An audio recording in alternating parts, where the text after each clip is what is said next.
Hey guys, welcome to our weekly market update where I'm gonna be giving you everything that happened the prior week and what is coming, economic indicators and how the real estate market is changing and overall all the economy is changing. So let's go and see what happened with the interest rate last week. As thanks God, inflation continues to moderate. Mortgage rates declined last week. Rates are at their lowest level since September of last year, boosting both homeowners' demand and home builder sentiment. Declining rates are providing a much needed boost to the housing market, but the supply of homes remains a persistent concern.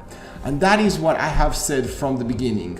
There is a lot of buyers that are telling us, okay, let's go and wait until the house price drop. Usually the drop happens because of a lot of factors. It's not only by interest rate.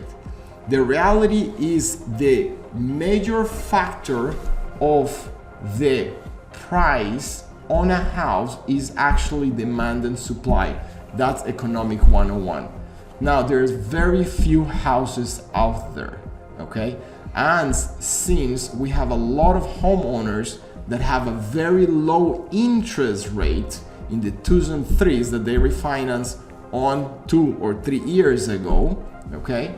Those homeowners are not gonna be selling those houses anytime soon.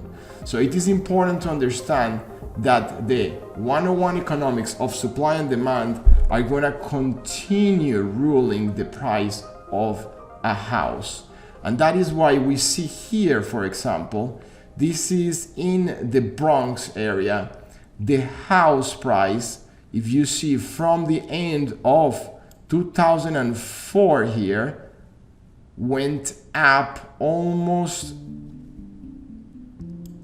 10% from 597 to 629,500.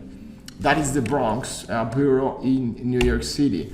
Another sample is I look at Bridgeport, Connecticut.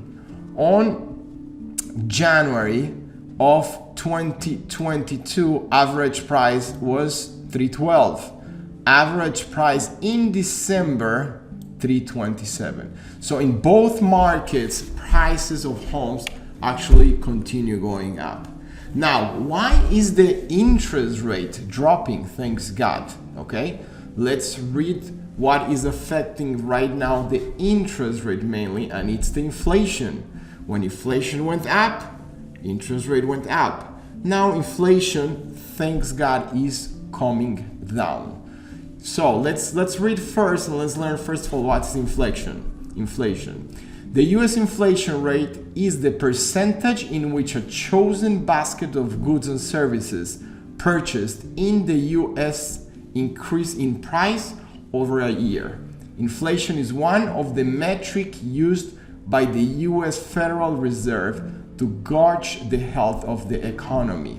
So when inflation is high, usually the economy is high, the economy is good, the economy is healthy. Now, there is a balance over there that we don't want to have an inflation so high that the economy gets overheat, okay? And that is why the Federal Reserve increased the interest rate like that. They will push the economy to get a little bit lower, and it will get the economy getting lower, the inflation lower, rates lower. Now, US inflation rate is at 6.45. That is great news compared to 7.11 last month and 7.04 the prior year. So slowly, if you see in the following table, inflation has been coming down from December 31st, 7.04, now is coming all the way down to 6.45, and hopefully we continue watching that trend. This is the trend going down as we see, which is great news. Now, inflation goes together with the bond market. The great news last week, the bond market got more expensive. When the bond market is expensive, the interest rates go down. Now, what's coming in the economic calendar? There are two major indicators that are gonna be changing this week. On Thursday, January 26th, they are gonna say, the Federal Reserve usually is gonna say how or what is the gross domestic product. Let's read and see exactly what is the gross domestic product. The gross domestic product is the total monetary or market value of all the finished goods and services produced within a country's border in a specific time period. As a broad measure of overall domestic production, it functions as a comprehensive scorer of a given country's economic health. What that means is when the GDP grows, that means that the economy of the country is growing. When the GDP comes down, that means there is a recession. Now, a recession means when the GDP drops from zero, so it's negative for 2 quarters in a row. The GDP is measured every quarter, and then we have the year annualized.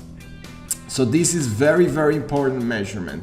And the second very important, measurement is, or indicator, is the PCE. What is the PCE? That's what is really affecting the interest rates right now.